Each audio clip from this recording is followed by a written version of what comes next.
Moby-Dick, by Herman Melville. Chapter 101. The Decanter. Ere the English ship fades from sight, be it set down here, that she hailed from London, and was named after the late Samuel Enderby, merchant of that city, the original of the famous whaling house of Enderby and Sons, a house which in my poor whaleman's opinion, comes not far behind the united royal houses of the Tudors and Bourbons, in point of real historical interest. How long, prior to the year of our Lord 1775, this great whaling house was in existence, my numerous fish documents do not make plain, but in that year, 1775, it fitted out the first English ships that ever regularly hunted the sperm whale, though for some score of years previous, ever since 1726, our valiant Coffins and Maceys of Nantucket and the Vineyard had in large fleets pursued that Leviathan, but only in the North and South Atlantic, not elsewhere. Be it distinctly recorded here, that the Nantucketers were the first among mankind to harpoon with civilized steel the great sperm whale, and that for half a century they were the only people of the whole globe who so harpooned him. In 1778, a fine ship, the Amelia, fitted out for the express purpose, and at the sole charge of the vigorous Enderbys, boldly rounded Cape Horn, and was the first among the nations to lower a whaleboat of any sort in the great South Sea. The voyage was a skillful and lucky one, and returning to her berth with her hold full of the precious sperm, the Amelia's example was soon followed by other ships, English and American, and thus the vast sperm whale grounds of the Pacific were thrown open.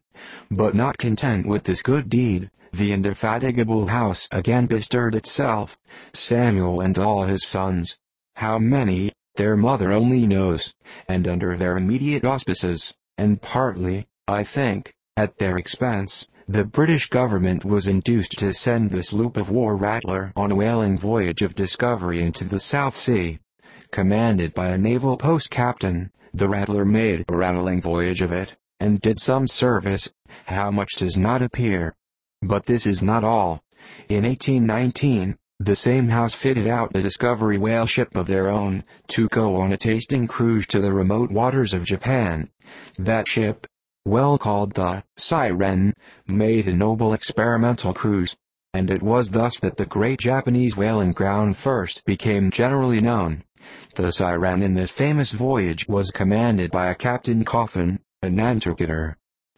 All honor to the Enderbys, therefore, whose house, I think, exists to the present day, though doubtless the original Samuel must long ago have slipped his cable for the great South Sea of the other world.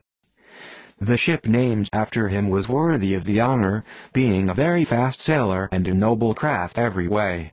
I boarded her once at midnight somewhere off the Patagonian coast, and drank good flip down in the forecastle. It was a fine gam we had, and they were all trumps, every soul on board. A short life to them, and a jolly death. And that fine gam I had, long, very long after old Ahab touched her planks with his ivory heel. It minds me of the noble, solid, Saxon hospitality of that ship. And may my parson forget me, and the devil remember me, if I ever lose sight of it. Flip. Did I say we had flip?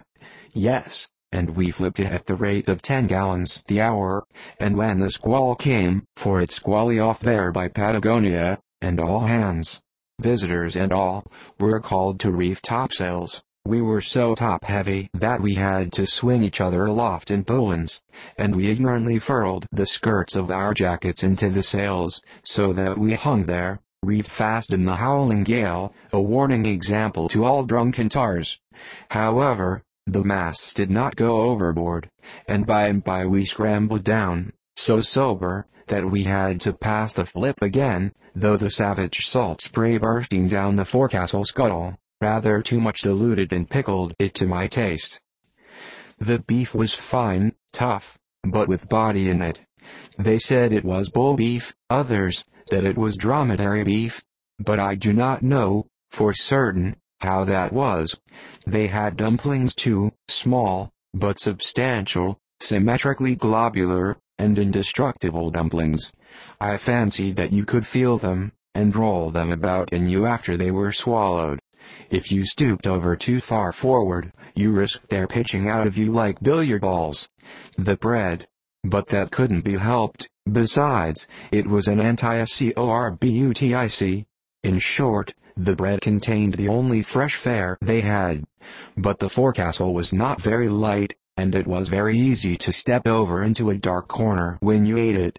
But all in all, taking her from truck to helm, considering the dimensions of the cook's boilers, including his own live parchment boilers, fore and aft, I say, the Samuel Enderby was a jolly ship, of good fare and plenty, fine flip and strong, crack fellows all, and capital from boot heels to hat band.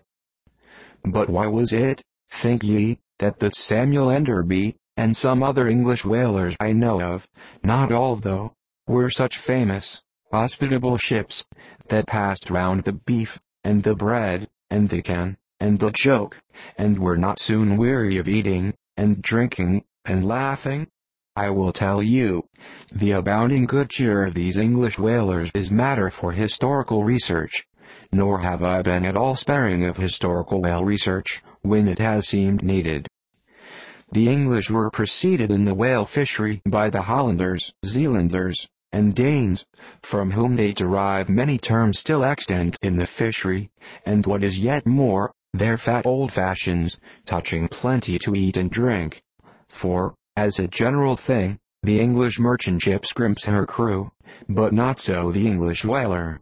Hence, in the English, this thing of whaling good cheer is not normal and natural, but incidental and particular, and, therefore, must have some special origin, which is here pointed out, and will be still further elucidated. During my researches in the Leviathanic histories, I stumbled upon an ancient Dutch volume, which, by the musty whaling smell of it, I knew must be about whalers. The title was, Dan Koopman, wherefore I concluded that this must be the invaluable memoirs of some Amsterdam cooper in the fishery, as every whale ship must carry its cooper. I was reinforced in this opinion by seeing that it was the production of one, Fitzwackhammer. But my friend Dr. Snothead, a very learned man, professor of Low Dutch and High German in the College of Santa Claus and St. Patty's, to whom I handed the work for translation, giving him a box of sperm candles for his trouble, this same Dr. Snothead, so soon as he spied the book, assured me that Dan Koopman did not mean the cooper but the merchant.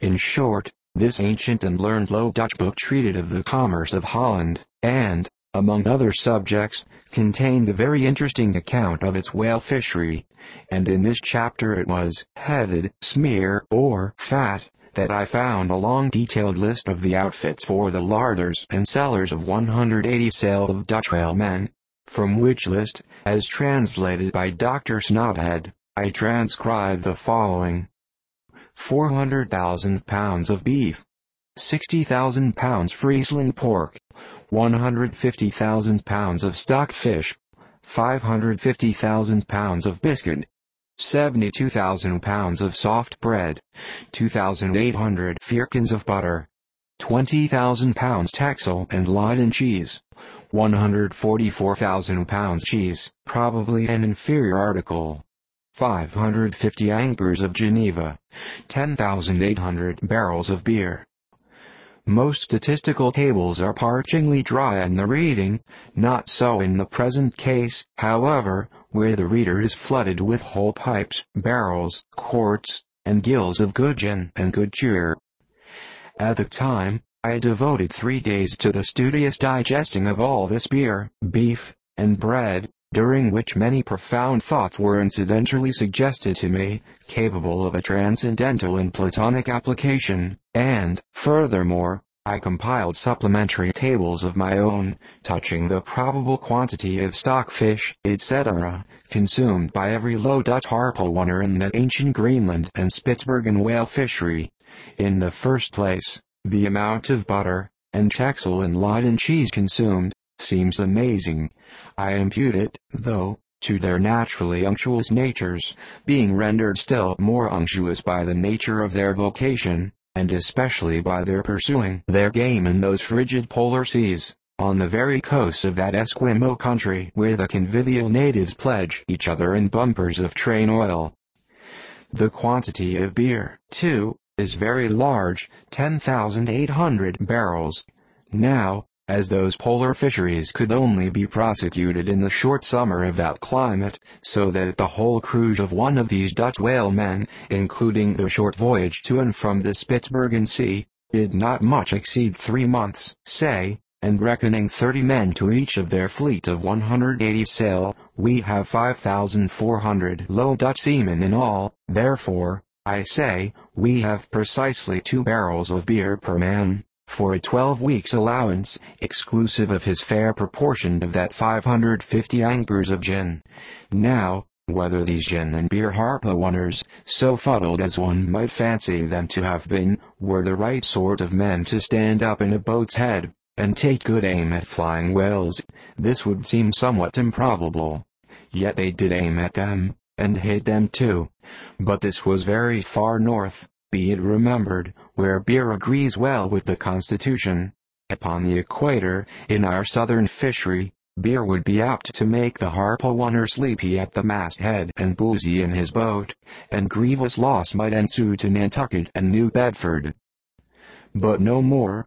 Enough has been said to show that the old Dutch whalers of 2 or 3 centuries ago were hot livers, and that the English whalers have not neglected so excellent an example.